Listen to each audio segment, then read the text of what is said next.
تھا تو راستے میں اسرائیل آ گئے، فرشتے آ گئے، ملک الموت۔ جب اس کی روح قبض کرنے لگے نا وہ فرشتہ، تو جنت والے فرشتے بھی آ گئے اور جہنم والے فرشتے بھی آ گئے۔ اب نفس لوامہ ہے، کیا ہے؟ لوامہ۔ اس کا انعام دیکھ، رزلٹ دیکھ۔ تو جنت والے کہتے ہیں یہ روح ہم نے لے جانی ہے، جہنم والے فرشتے کیا کہتے ہیں؟ شاباش بولا کریں، میرے ساتھ جواب دیا کریں، ہم نے لے جانی۔ اللہ ذوالجلال چونکہ علام الغیوب ہے، سارا منظر دیکھ رہے تھے، پوچھا فرشتوں سے ملائکہ کیوں جھگڑ رہے ہو؟ تو جنت والے کہتے ہیں جی وہ چال پڑا تھا، نیکی کے راستے پہ چال پڑا تھا، اس کا پکا ارادہ تھا، لہٰذا ہم لے جائیں گے۔ جہنم والے کہتے ہیں فرشتے، وہ کہتے ہیں جی ابھی پہنچا تو نہیں تھا، ہو سکتا ہے ارادے بدل بن جائیں۔ تو اللہ پاک نے فرمایا اچھا جھگڑا نہ کرو، زمین کی پیمائش کال لیں، اگر اس نے سفر زیادہ طے کر لیا، آگے تھوڑا سفر رہ گیا ہے تو جنت والے لے جاؤ، اور اگر تھوڑا سفر طے کیا اور آگے زمین زیادہ رہتی ہے تو پھر جہنم والے لے جاؤ۔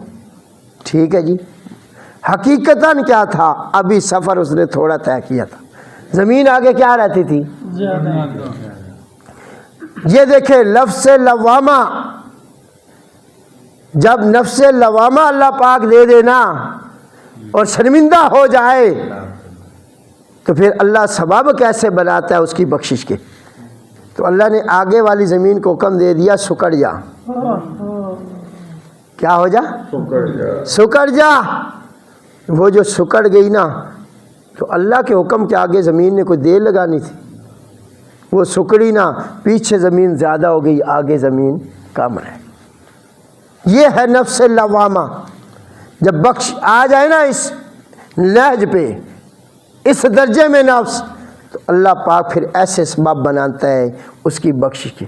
تو آگے زمین کیا تھی جی؟ کام رہ گئی، کیا رہ گئی؟ تو اللہ نے فرمایا جاؤ جنت والے تم لے۔ اور اسی حضرت موسیٰ علیہ السلام کے دور کا وقت کا ایک سے اور واقعہ تھا، ایک گناہ گار تھا، ساری زندگی اس نے گناہ کیے، ظلم و زیادتی کیے۔ جب وہ بیمار ہوا نا، بوڑھا ہو گیا، کیا ہو گیا جی؟ بیمار ہو گیا، کمزور ہو گیا، دولت ختم، شہرت ختم، بدماشی، یار بیلی، دوست احباب، برادری، حتیٰ کہ بستی والوں نے اٹھا کے اس کو گند والی جگہ پہ پھینک دیا،